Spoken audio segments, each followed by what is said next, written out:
The topic of today's episode is going to be grief. And originally, when I wanted to talk about grief, it was in the form of what our guest today mentioned as little g grief. I had been calling it micro grief because I was looking at grief in an everyday sense. When you get attached to a certain person or situation or expectation or reality, and then you don't get it or you lose it, the more emotionally attached you are to that thing, the bigger the heavier the emotional trauma of losing it. So originally, when I wanted to talk about grief, it was on a day-to-day basis and how that could manifest, because we're not used to experiencing grief when there's nothing big and catastrophic happening in our outer world. The climate of the world today has stirred up a lot of grief in people, which is why I reached out to an old friend of mine and I asked her to join us today because she is an expert in grief and trauma.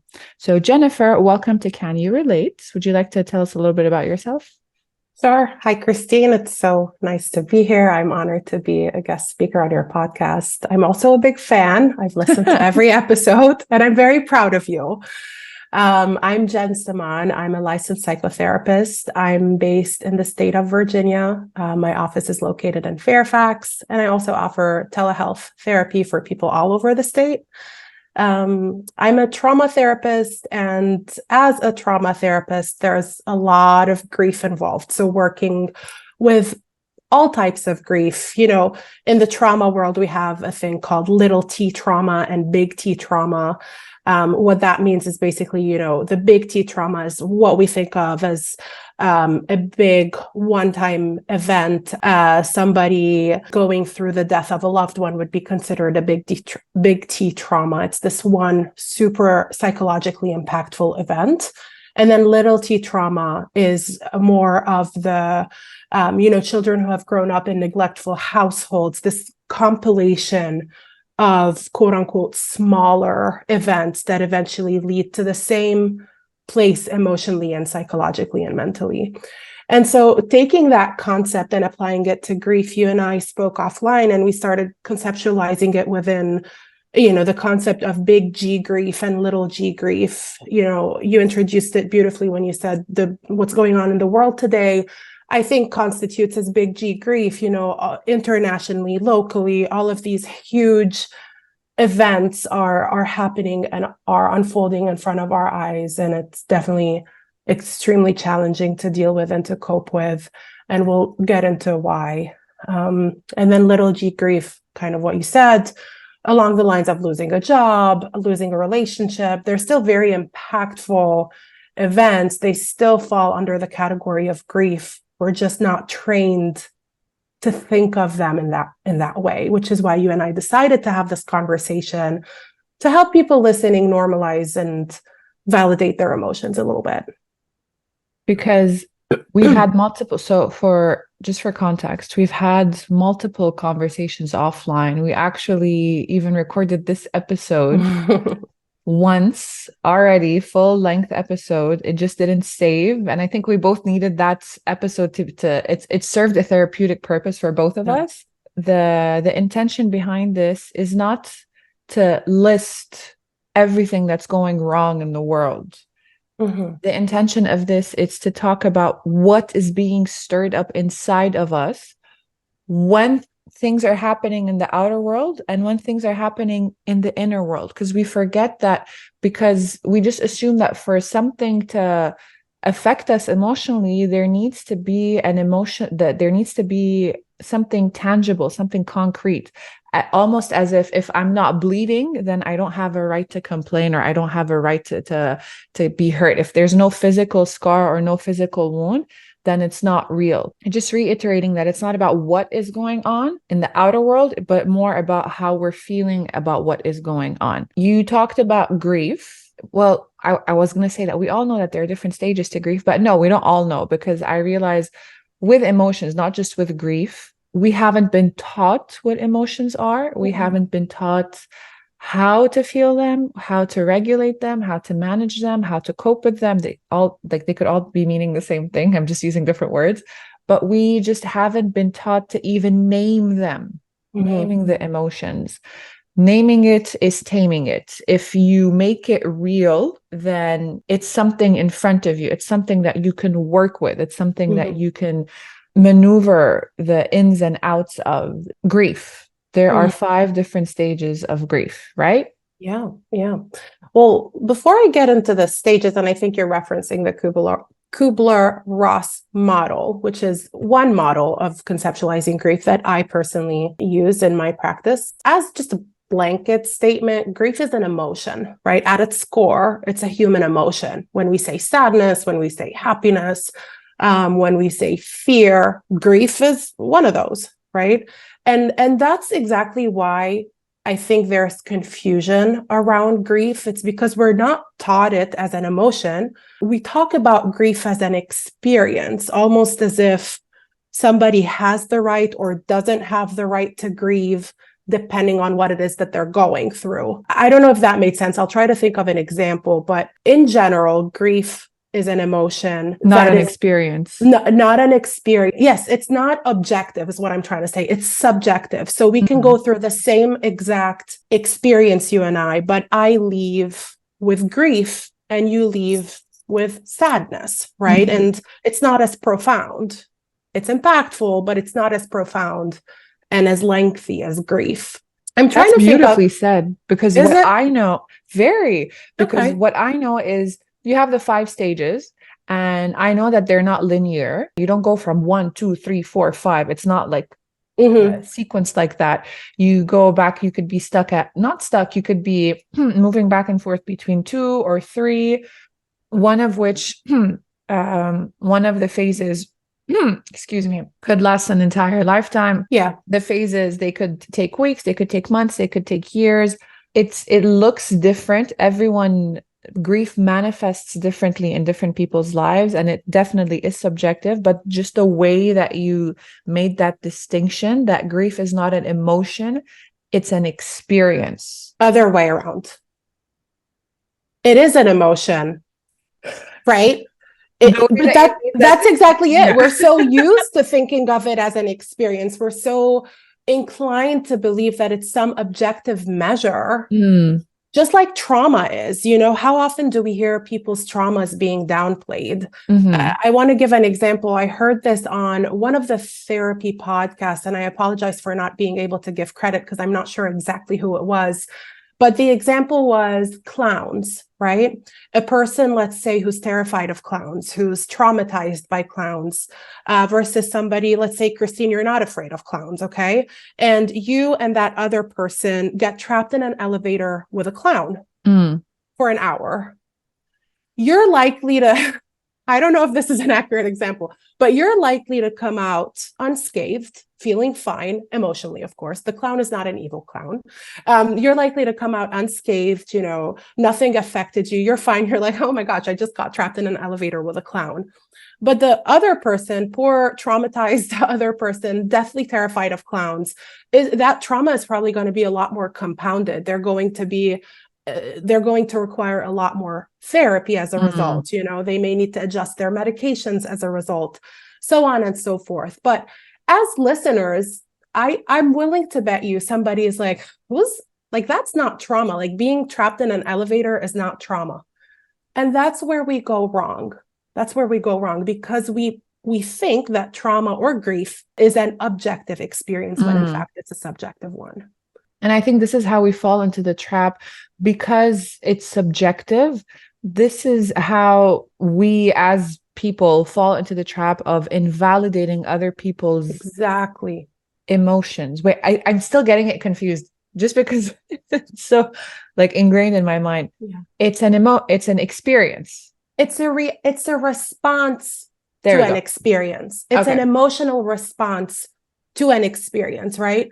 But trauma doesn't get imprinted, and grief doesn't get imprinted in our brains like identically. Okay. Am I confusing you more? No, not at all. Okay. Not, but I'm just very systematic. So I need to Yeah. see something in front of me. So I need to, the way that I'm looking at it right now is grief. You have one E and one E, and I need to like cross out the E that it was and like circle the E that it is. I'm just systematic like that. Yeah. So, and like I was saying, we fall into that trap because it's something that's a subjective emotional experience. Exactly.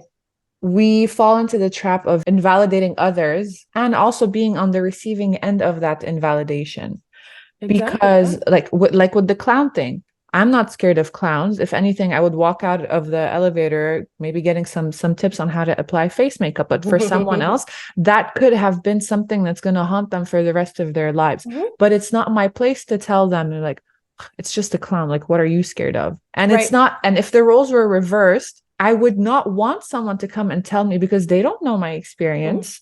They don't know what's going on in my mind. They don't know how this has scarred me, or they don't know the scars that I carry around the specific topic. So there is a lot of, thank you for bringing that up, like the clown comparison. I think it's perfect, because we do tend to fall into the habit of invalidating and gaslighting people. Yeah. So I mean, how often do you hear, you have to move on? You have to think positively.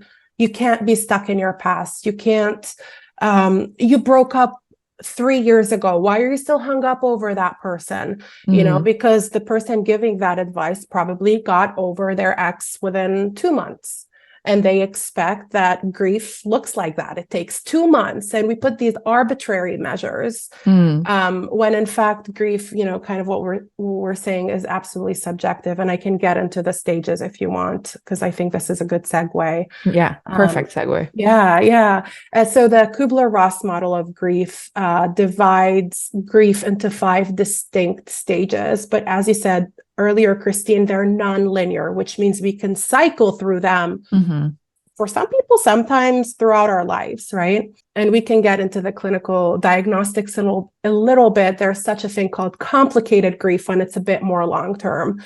But anyway, going back to the 5 stages, the first one would be denial, right? I can't believe this is happening. I don't even want to watch the news, because I'm sure that's just like, it's not happening, right? I don't want to watch it because I don't want to believe it's true. The second stage would be bargaining. Let's say a person lost a loved one. I would do anything. To swap places. That person deserves to live more than me. I'm willing to do whatever it takes to change the outcome of this. Can I go back in time and do something differently? That's bargaining, right? Why God? Why Supreme Being? Or why whatever my belief is? Why is this happening to me? Why did this happen to that person, right? It's that bargaining. And bargaining and anger would be the third stage. They sort of like fall into each other a little bit, sort of with the why God concept, but anger can also be very displaced. We start taking it out on family members. We start, taking it out on coworkers. Any little thing gets us irritable and frustrated because we're, again, grieving.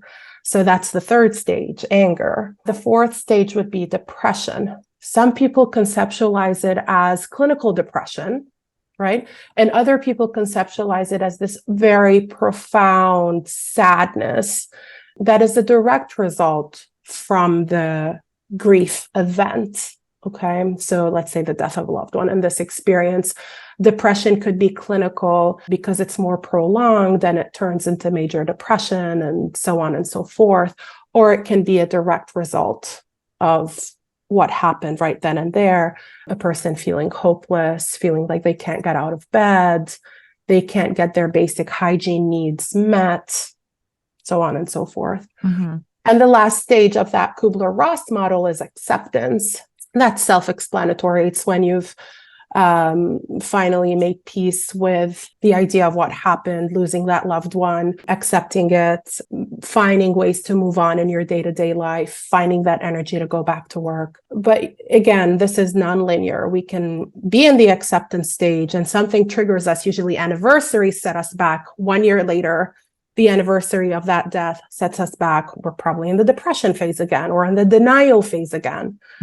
That's the cycle. if you will. I've noticed from my experience, my personal Christine experience, and hearing other people's experiences, we think that we only have space for one emotion. Mm-hmm. But that's not true. Correct me if I'm wrong. Multiple emotions can coexist. You can feel sad about something, but at the same time feel joy or happiness about something else. Coexisting emotions, because like I said, we haven't been taught to speak the language of emotions. So when they come up, we don't know how to translate them.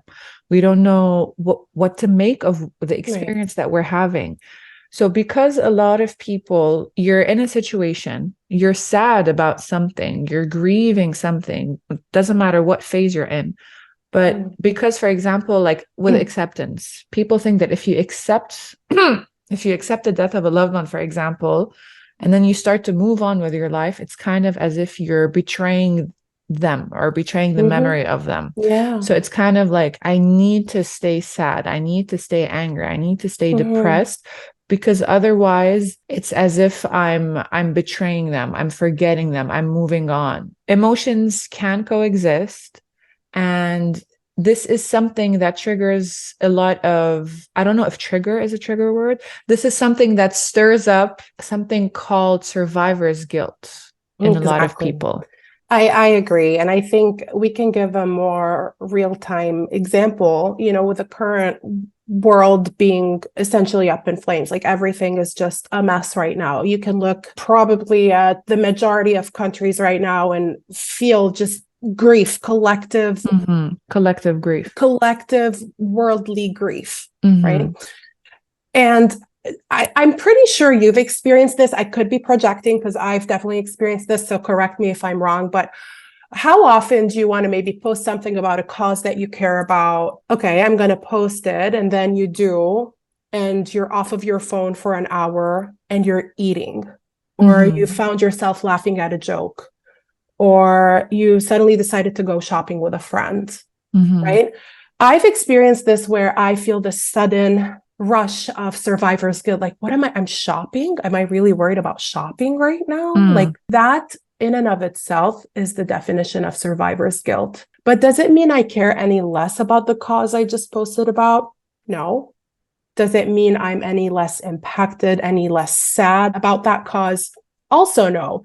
It just means exactly what you're saying, that humans are complex beings and we have complex emotions, which is why seemingly opposing emotions can coexist at the same time. But there's no opposite emotions. Sadness isn't necessarily the opposite of happiness, because they can coexist together. I can enjoy my shopping trip and feel profound sadness or grief. And so that acceptance of the non-binary, of the non-black or white thinking around emotions is so necessary to have self-compassion and give ourselves grace when we do find glimpses of joy when things are terrible in the world. I think people, because I've posted a story on Instagram telling people that we're going to be talking about grief, if there's anything that they would want to be addressed. And the common theme was survivor's guilt and coexisting emotions. Essentially, how can I not feel bad about living my life? Because if I start to enjoy my life, it's almost as if I've forgotten or I've disappointed or I've betrayed whatever it is. But even if it's something that they're grieving personally, or if it's a collective grief that they're carrying, how can I live my life without betraying X or Y or Z? What's something that you would... It's not a clear-cut answer, right? And I think you said it. It's just, you just have to give yourself some grace. I think we already covered it. You just have to give yourself some grace. You just have to be a bit compassionate with yourself about it. I agree. And I think languaging matters here. I think we can delve a little bit deeper into this, where we can give people some more context, some more verbiage around what's going on. How can I feel the emotion and not betray the cause that I care about, right? I mean, the nuance in that sentence alone, or the person, or the whatever's going on, or the person, or whatever grief we're dealing with. It's again, it's subjective. So Each person's story is different. But that sentence alone has so much nuance, because you're talking about feeling an emotion, but you want to respond with an action, right? So a behavior, which is not betraying. And I think we put those on the same level. It's like, if I feel something, therefore I'm taking an actionable step towards it. But that's not true. We fall into that trap a lot. We think that just because we feel joy, it means we are taking the action of betraying a cause we care about or a person that we care about, where in fact we're not. Just because you have an emotion, it doesn't mean you've made any behaviors or steps or actionable or actions towards that. Does that make sense? Yeah, emotions, you're just being in your emotion. Exactly. There's no doing in there. And I think last week when we were recording the failed episode that turned into a therapeutic episode, I had mentioned to you that I was experiencing a period of profound sadness. I went out, I took a mental health walk to decompress. You had done the same. And then I came back and I just sat with my sadness. I'm someone, I would say I'm fairly adept at understanding my emotions and coping with them and just sitting with them. And even still, in theory, I understand what to do when these things come up. But when the emotion a sadness, for example, comes up, my first instinct is to do something. Yeah. But then I told myself, don't. Yeah. Just sit, just be with it, be with it. Just sit, just be with it, drown yourself in the emotion. Whatever needs to come up, let it come up. And I felt a sense of relief. I felt lighter. I felt more capable in being with these two coexisting emotions, because it didn't feel like in not doing something, I was doing something wrong, or in doing something else, I was doing the right thing. It was purely just about sitting and just being with myself, with my emotions, just being a human being. Being a human being. Being a human being. And I think this is also the perfect segue into coping mechanisms. So before we get into that, like a segue, I noticed for me a lot of, because I think that it's two different words. There's disassociation and dissociation. Dissociation, yeah. So I've noticed for me how grief has been coming up. It's been coming up as a lot of anger, and it's been coming up more so in the form of disconnection, dissociation. I feel like if I'm going to go out for a walk, I look around and I feel like I'm just in a really vivid dream. I feel disconnected from the world around me. I feel like I just wake up in the morning. I'm on autopilot. I'm just doing the bare minimum to survive, to get through the day. I'm not enjoying my meals. I'm just eating anything that's in front of me because I know that I have to eat. I just feel extremely dissociated, disconnected from myself, from the world around me. And yeah, I don't know what else to say about that. But this is how it's been coming up. I hadn't realized it until I was sitting with my sister yesterday. I was telling her, I went out for a walk. I felt disconnected, like I was in a dream, or I was in a simulation or something. She said, yeah, I feel that way too sometimes when I just feel like there's a heavy emotional weight that I'm carrying. And then I went on Google, I Googled it, and it said, yeah, this is called dissociation, because there's also dissociative disorders. So dissociation. I'm being very mindful because I know that they're two separate things. Well, yes and no, right? There's dissociative disorders, which are, I think what I'm trying to say is they're both called dissociative or dissociation. Okay. My understanding is that disassociation is not necessarily a clinical term. It's more like colloquial, pop psychology kind of term. Dissociation, that's a trauma response. So the out-of-body experience, the autopilot. Another word I really love for it, which is also easier to pronounce, is disembodiment. Okay. It's that feeling disconnected from your body. It's not feeling like you're in the present moment, feeling like you're on autopilot, like you are almost like outside your body and you're just watching yourself be. Yeah, that's a trauma response. And so I would really encourage you and whoever's listening to this who may resonate with what you're saying to hone in on that and not ignore it. I mean, it's not an easy symptom to develop. It means things have been left unaddressed or untreated. Putting you on the spot here. But no, truly, like dissociation is one of the more impactful experiences a person can go through when it comes to trauma. And with every clinical symptom, there's a spectrum, there's a continuum, right? One person's dissociation may be milder than somebody else's, but we don't compare traumas, but I'm just letting you know that that's out there.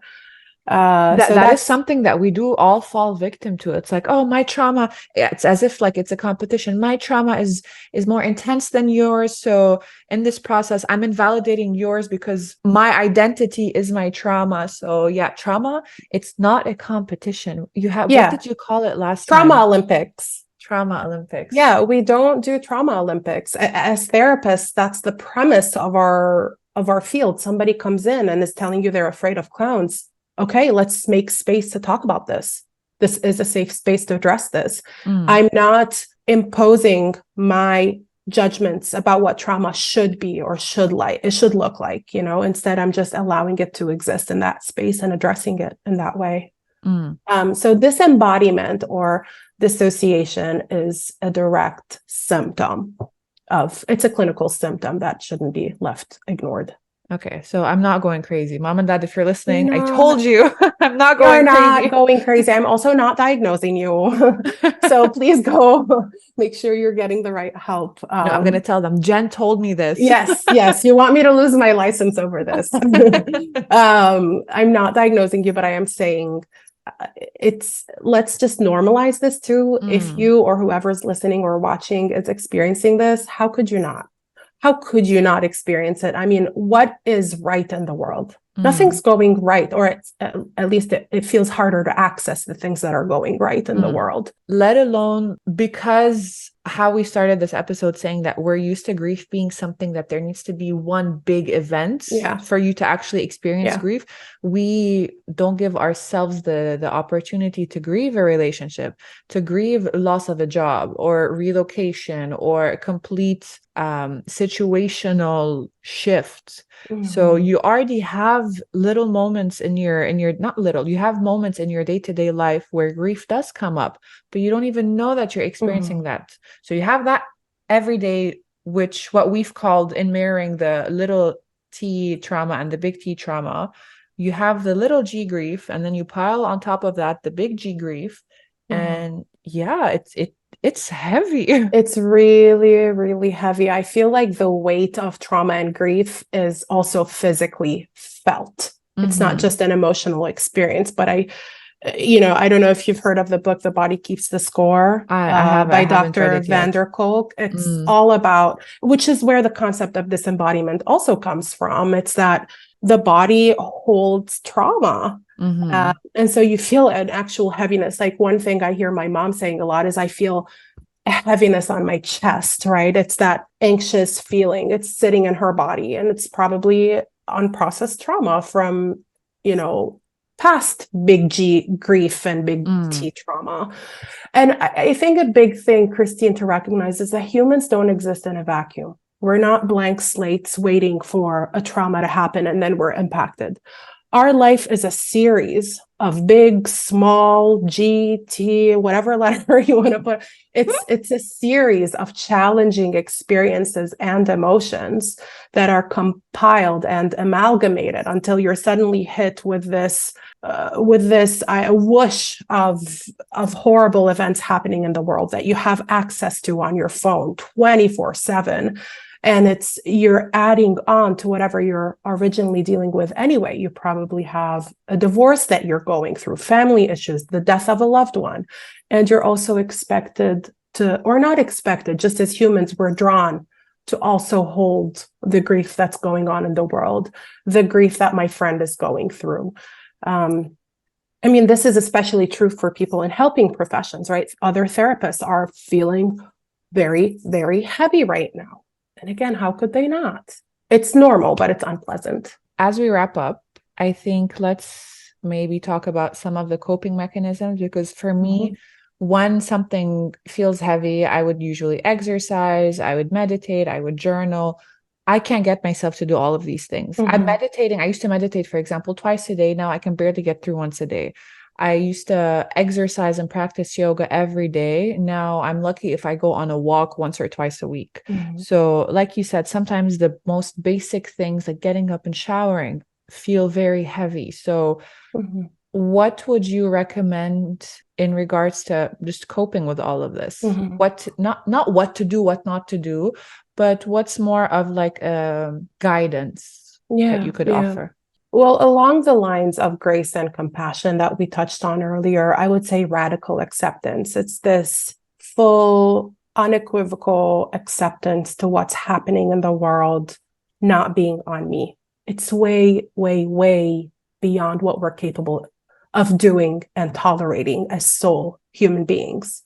So that's the first thing I would say as a coping. It's that radical acceptance that there isn't a lot I can do. And it's a sense of surrendering, Mm, which isn't always a bad thing. Surrendering doesn't always mean giving up on a cause that you care about. It just means that in this moment in time, I can't control this. mhm, Along the lines of radical acceptance and not being able to control everything, the second coping mechanism I would give is control the controllable. So, yes, I can't mm, control this big thing, but what can I control? I encourage you to look inwards. My nuclear family, my home, my immediate job, my brushing my teeth in the morning, my doing my meditation during the day, going to my therapy appointment, going on a date night with your partner, whatever that may look like for you, controlling what you can control. That means your day-to-day chores. That means your day-to-day work, the things that bring you peace of mind. Maybe it's exercising, going for a walk, calling a loved one. But also we can add something that has to do with the cause that you're impacted by. So controlling the controllables could also look like donating, volunteering at a homeless shelter, volunteering at St. Jude's Cancer Hospital, whatever cause you care about that's causing you grief, you can control something, you can control an aspect of that. And so I encourage you to hone in on those as well. And then the third, I would say, most important thing, especially when it comes to the global things that are going on. So I encourage you to either connect with people from certain cultures that you care about learning more about, or supporting certain businesses that you know are from a certain background or cause. You remember there was a big rise in supporting Black-owned businesses for a cause that we really cared about and continue to care about. These kinds of things, are so important to make you feel like you're making an impact without holding all of that responsibility on your own. So I would add one more thing to that. please, yes. Talking Absolutely. out loud, talking with a family member or a friend, even if you Yeah. feel like you sound like a broken record, talking. And more importantly, where we don't have all the tools, unless you're a therapist, we don't have. Well, I don't have all the tools either. So As a therapist, my yeah. point being, talk to someone whose area of expertise it is, or someone who could have the tools to help you navigate this. So Yeah. I think a lot of people, there's like this general taboo about seeking therapy or talking to a Yeah. therapist about what you're experiencing. Talk to someone. Honestly, Christine, therapy looks a lot like what we just did. It's a conversation. It's a conversation. You have a sounding board in front of you. You're putting ideas out there, and somebody's gently challenging you in a safe environment to get to conclusions that make sense to your life. That's what therapy is. And so don't knock it till you try it. I personally swear by it, personally and professionally. Well, yeah, Absolutely seek professionally. help. Yeah, absolutely seek help. There's no shame, no harm in doing that. If anything, we can cause a lot more harm by not addressing and processing these things. Because then we project it, and that's a whole other. That's a whole other episode. Oh yeah, 100%. Is that your official invite? Yes, of I would love to. I enjoyed, course. as heavy as the topic is, I have to say, you are a very gifted podcaster, and I really enjoyed this. Stop. Yeah, I Now, mean when we get offline, I'm going to make a list of the different things that we can talk about, so that we can start making like your guest appearances a bit more regulated, more regular. I would be honored. You can definitely count on me being there. So thanks for, if you're listening, if you're watching, thanks for tuning in. If you have any questions about grief, about trauma, this is Jennifer Semaan. She's going to be tagged in the post. And if you ever want to reach out to her or me, or just want to talk to anyone, I think I'm just rambling at this point. Essentially, all I'm saying is you're not alone in this. Mhm. There's a common humanity here, and peace and love. Peace and love. I mean, that's all we can hope for in the world. You're definitely not alone. Christine and I are here for you, and I'm sure other people are as well. Yeah. Yeah, And that's it for today. that's it. Thanks for listening. Bye, guys.